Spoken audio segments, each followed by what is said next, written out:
Welcome back to the Everything is a Primary Source podcast.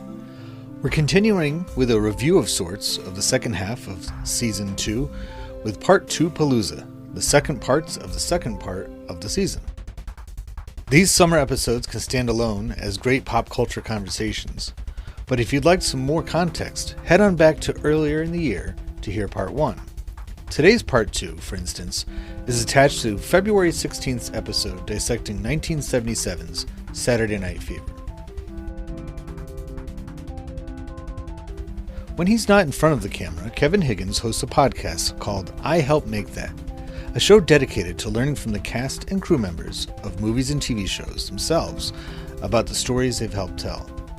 So who better to talk to get the inside scoop behind how and why this iconic 70s film was made and what it can tell us about the time period.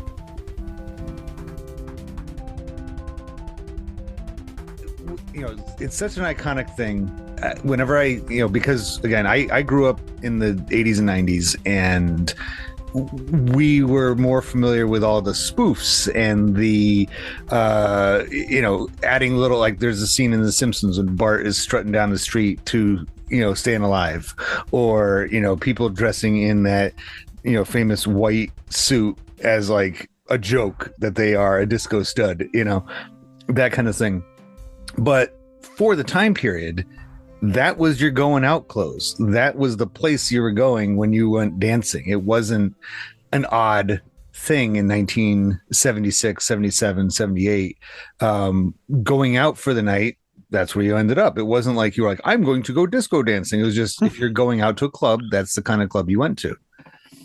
And so when it comes to the question of, for the movie, who is the intended audience? On the one hand, you might think, oh, it was for other disco attendees, but not necessarily. Just really anybody likes a good story. Would you say that there is just, and it's an adult audience that was after, but was there anything more to it than that? Well, yeah. What else I thought was interesting is that, we talked about this a little bit before, but it also tackled some pretty heavy themes that I wouldn't say it may have, we're talking about the 70s here. So, so of course, attitudes have evolved and changed. And, so there are some outdated ideas in this movie, but it still managed to tackle some pretty heavy themes, at least at least when you consider its time.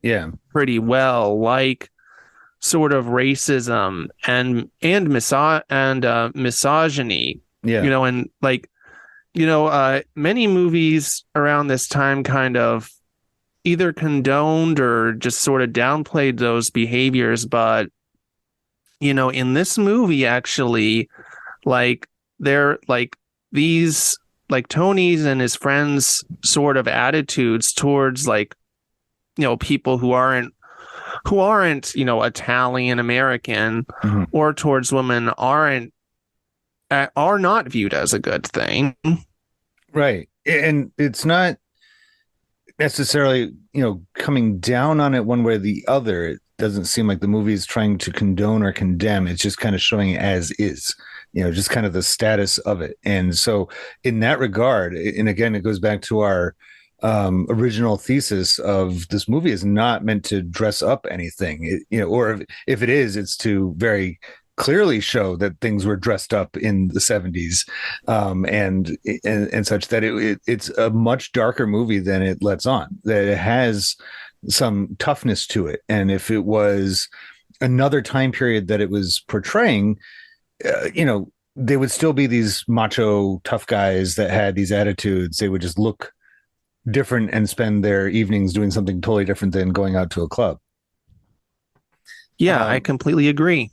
Yeah, and it's funny because this one has a sequel to it, Staying Alive, which was a Sylvester Stallone directed picture and has very close to nothing to do with the original movie. It doesn't seem, as far as thematic wise, it seems more to do with just how ridiculous and showmanship disco became. But whenever I think of Saturday Night Fever, I always think about the bridge scene with the guy falling off the bridge is terrifying and like totally unexpected in that movie. And you can't get much more dark and sad than having somebody drop to their death after the interaction that he has. Mm-hmm. Yeah, and I think that scene in particular is perfect for what we're talking about, because it is sort of how they were just targeting this Latino gang that actually wasn't even kind of just trying to mind their own business. Mm-hmm.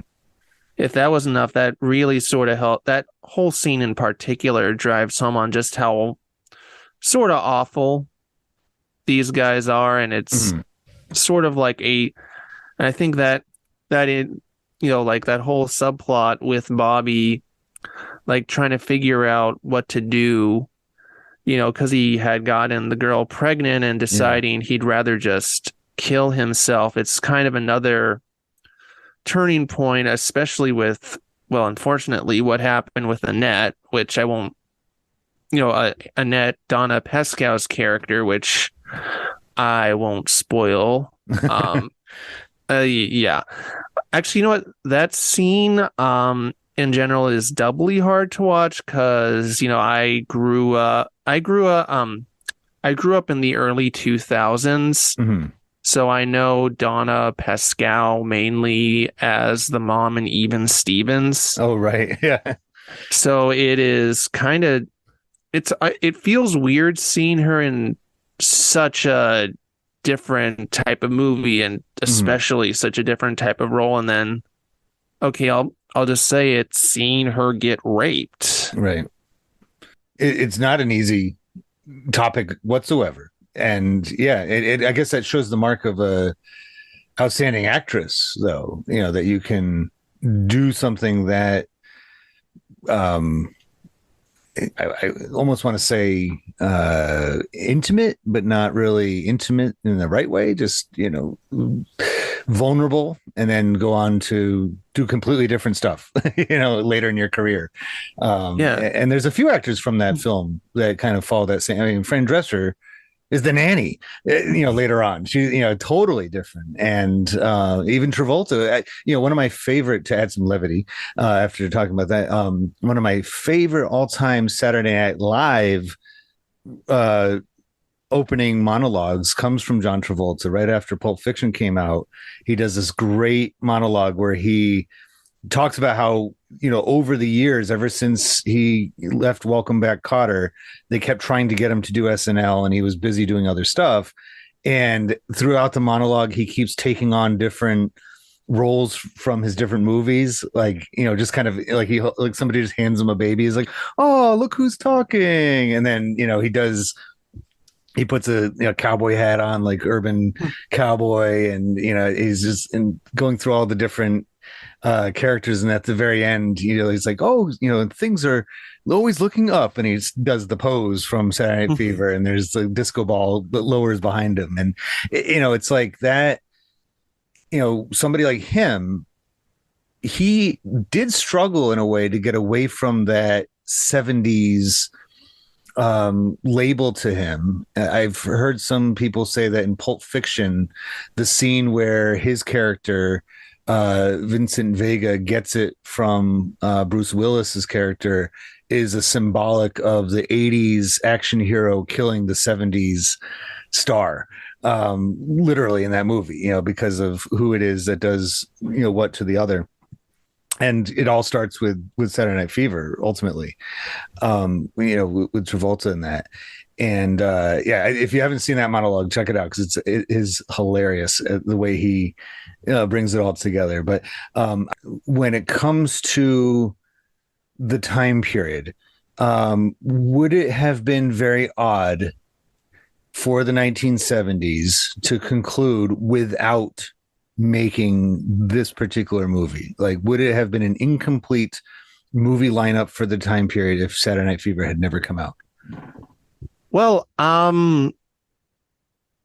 I don't. I mean, I do think it is a movie and that sort of has timeless themes, but is in many ways entrenched in its decade. In fact, it even references things that are so specific to the 70s. I was like, I like had to like pause the movie and look up the reference on Google. Like at one point, they reference Laurence Olivier doing Polaroid commercials, and I was like, Okay. what? Yeah, and I had to I had to pause. It was like Laurence Olivier Polaroid commercial. However, because there were so many strong movies coming out in the 70s, I do think if this movie, as entrenched in its decade as it is, had come out, if this movie hadn't come out in the 70s, but was like instead came out in like the 2000s or 2010s and was just set in the 70s, or if it had not come out at all, I do think the 70s still would have survived and it would still be seen as a great period for movies. Yeah. No, I like the way you put that because, if it had a disco movie come out anytime after the disco era, it wouldn't have been as serious as Saturday Night Fever. It would have definitely poked fun at it because almost as soon as disco was stopping a fad, everyone was like, yeah, I never did that. Never disco dance. No, I never dressed like that. They wanted to separate themselves from disco a lot. But because this movie came out when it did in the fashion that it did, it actually does us a service because in some ways it's very descriptive of true disco culture. It doesn't have that silliness to it that, didn't take long, as I showed you before I hit record, of Grover from Sesame Street dressed up as Tony doing all the moves. It didn't take long before people like, disco is goofy. Disco is not, real music and disco sucks, as they all chanted not a few years later. But so in some ways, I think it's right that they got this one done before the era was over. Otherwise it would have come out really, really silly and ridiculous and poking fun at disco rather than telling a story like this one did. I think it depends on like the decade. Like, I think if it had come out in the 80s or 90s, it would have been more like you said, like trying to poke fun and make fun of it. Mm-hmm. If it had come out in like the 2000s, there's a chance, or even 2010s. Yeah.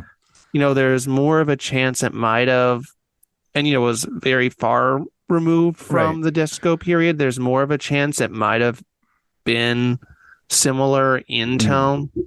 We are thinking on the same wavelength. You definitely read my mind about that because that's kind of where I go with when people make period movies. When they make movies, TV shows about previous time periods, you always have to ask, why are you telling this story about the past when you are? And the 70s had plenty of historic movies, movies about history.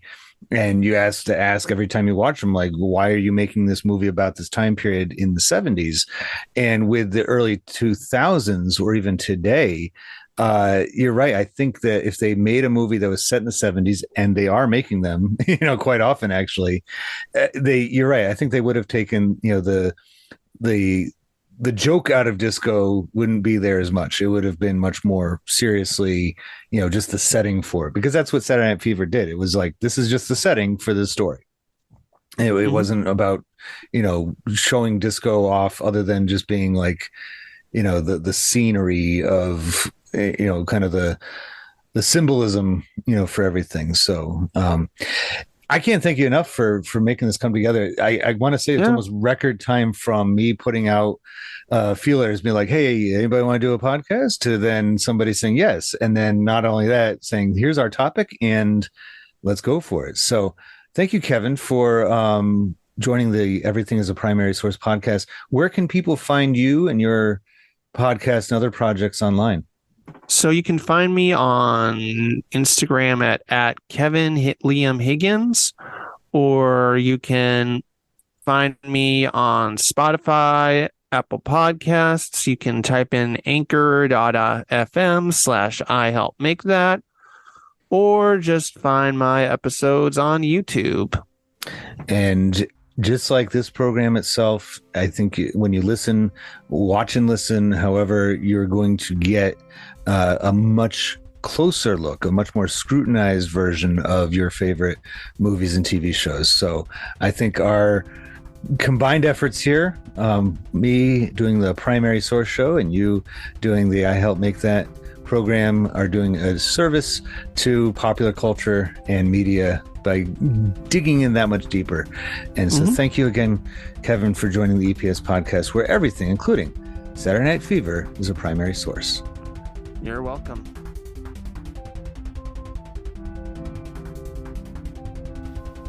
It's amazing what a difference a few months can make in the internet world. Back in February, I was still touting my website as epspodcast.club. You can still go there, but the better landing spot is everythinghistory.com. There you'll have access to the podcast, all my socials, not to mention my educational consulting and podcast coaching and enrichment offerings. So go check out www.everythinghistory.com. That's everything-history.com.